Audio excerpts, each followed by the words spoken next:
Welcome to my YouTube channel. तो आज का हमारा टॉपिक है डिहाइड्रेशन। तो चलिए देखते हैं। तो डिहाइड्रेशन की हम डेफिनेशन की बात करें तो dehydration is a condition that occurs when the body loses more fluid than it takes in. क्या होता है जब हमारी बॉडी ज़्यादा मात्रा में फ्लूइड का लॉस कर देती है और कम लेती है, तो उस कंडीशन को हम डिहाइड्रेशन कहते हैं। जब हमारी बॉडी से बहुत ज़्यादा मात्रा में क्या हो जाता है, फ्लूइड का लॉस हो जाता है। ठीक है। देन इसके बाद हम कॉजेज़ की बात करें कि जो डिहाइड्रेशन की कंडीशन होती है वो क्यों होती है, मतलब कि etiology की बात करें तो सबसे फर्स्ट है हमारा क्या, disease cause severe vomiting and diarrhoea. अगर किसी व्यक्ति को डायरिया होता है और वॉमिटिंग भी बहुत ज़्यादा हो जाती है तो उस कंडीशन में होता क्या है कि हमारी बॉडी का जो फ्लूइड होता है वो लॉस हो जाता है और जो इलेक्ट्रोलाइट होते हैं उनमें कमी आ जाती है। ठीक है। देन इसके बाद है क्या, वेरी हाई फीवर। इससे क्या हो जाता है, अगर वेरी हाई फीवर है, बहुत ज़्यादा फीवर है व्यक्ति को, तो उससे भी क्या होता है, डिहाइड्रेशन की कंडीशन देखने को मिलती है। ठीक है।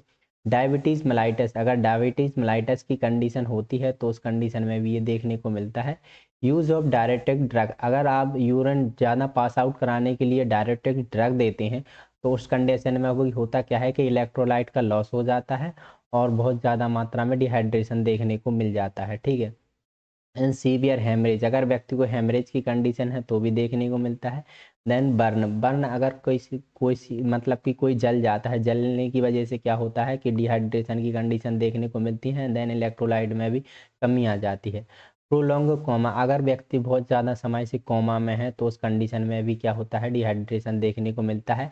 लैक ऑफ फ्लूइड इनटेक, अगर व्यक्ति बहुत कम मात्रा में फ्लूइड का इनटेक कर रहा है तो उस कंडीशन में डिहाइड्रेशन देखने को मिलता है। देन एक्सेसिव स्वेटिंग, बहुत ज़्यादा पसीना आने की वजह से भी क्या होता है, डिहाइड्रेशन देखने को मिलता है। चलिए इसके बाद हम करते हैं साइन और सिम्टम्स की बात, कि डिहाइड्रेशन होने पर हमें क्या साइन और सिम्टम्स देखने को मिलते हैं। तो सबसे पहले लॉस ऑफ बॉडी वेट, जो बॉडी वेट होता है उसमें क्या होती है, कमी आ जाती है। ओलिगोरिया, ओलिगोरिया का मतलब होता है सामान्य से कम यूरिन आना, मतलब कि जितना यूरिन आउटपुट होना चाहिए उससे कम यूरिन आउटपुट होना। ठीक है।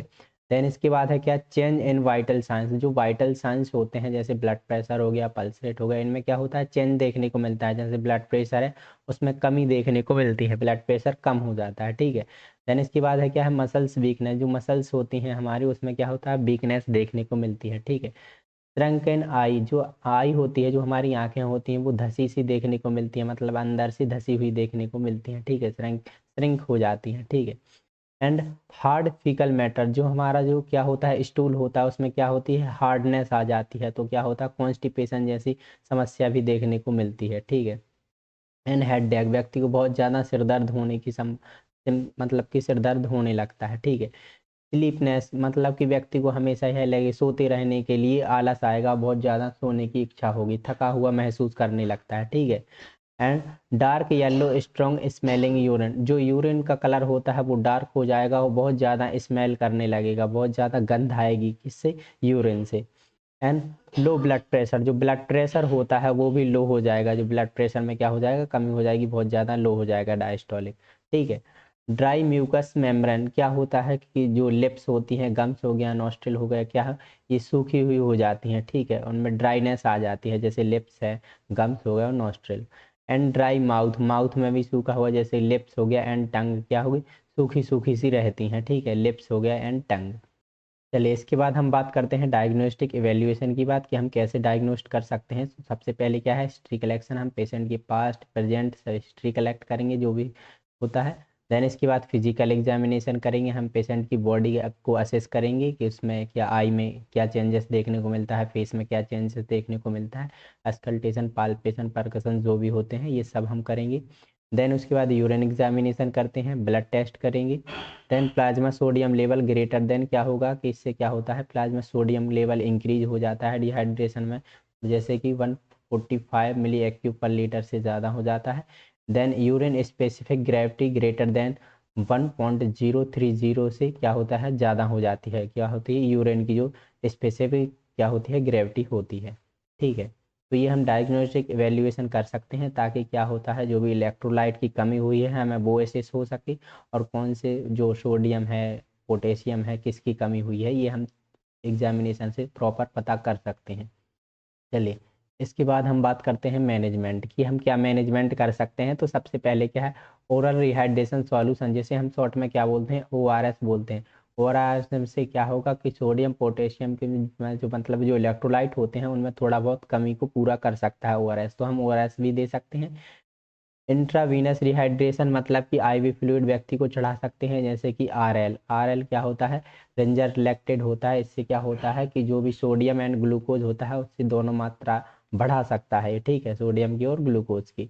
देन इसके बाद करेक्शन ऑफ अंडरलाइंग कॉजेज, जो भी कॉजेज होते हैं व्यक्ति को सबसे पहले हमें उन्हें करेक्ट करना है, उन्हें ठीक करना है। जैसे कि व्यक्ति को अगर वॉमिटिंग हो रही है या फिर हेमरेज या कोई भी कंडीशन है, मतलब जैसे वॉमिटिंग है, तो पहले हमें उसे ठीक करना होगा ताकि जो फ्लूइड का लॉस हो रहा है वो कम हो सके, ठीक है।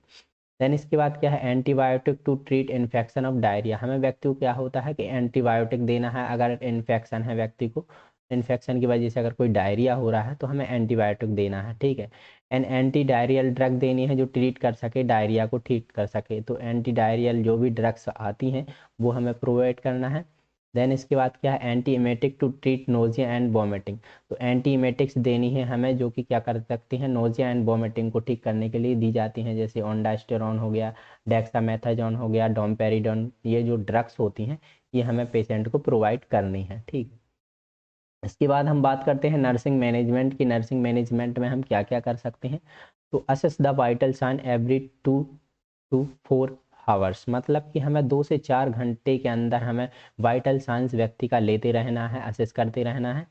Then monitor daily intake and output in high risk assess, क्या करना है कि हमें मॉनिटर पर रखना है व्यक्ति को, मतलब कि हमें देखना है कि कितना आउटपुट हो रहा है पेशेंट का, कितना इनटेक कर रहा है, अगर व्यक्ति इनटेक कर रहा है तो उसका आउटपुट कितना निकल रहा है, तो ये हमें मॉनिटर करते रहना है, ठीक है। देन इसके बाद क्या है, daily check the body weight, हमें जो बॉडी वेट होता है व्यक्ति का वो भी देखते रहना है कि बॉडी वेट में कमी हो रही है या फिर लॉस हो रहा है, बढ़ रहा है। देन इसके बाद क्या है, एडवाइस टू इंक्रीज इनटेक और ओरल फ्लूइड, हमें व्यक्ति को एडवाइस करना है, सलाह देनी है कि बहुत ज़्यादा हमें वो क्या हो, फ्लूइड की मात्रा ज़्यादा ले, जो लिक्विड फ्लूइड है वो ज़्यादा ले, ठीक है, वो ज़्यादा इनटेक करे, ठीक है। Try to provide fluid of choice, हमें व्यक्ति को उसके अकॉर्डिंग, मतलब कि उसे जो पसंद हो उसकी चॉइस के अनुसार हम फ्लूइड इनटेक करा सकते हैं व्यक्ति को, अगर डिहाइड्रेशन की समस्या है, वो जो कुछ खाना चाहे, जो कुछ ओरल में लेना चाहे तो हम दे सकते हैं। तो thank you for watching my video, अगर वीडियो पसंद आई हो तो हमारे चैनल को आई होप आप लाइक और सब्सक्राइब जरूर करेंगे। Thank you.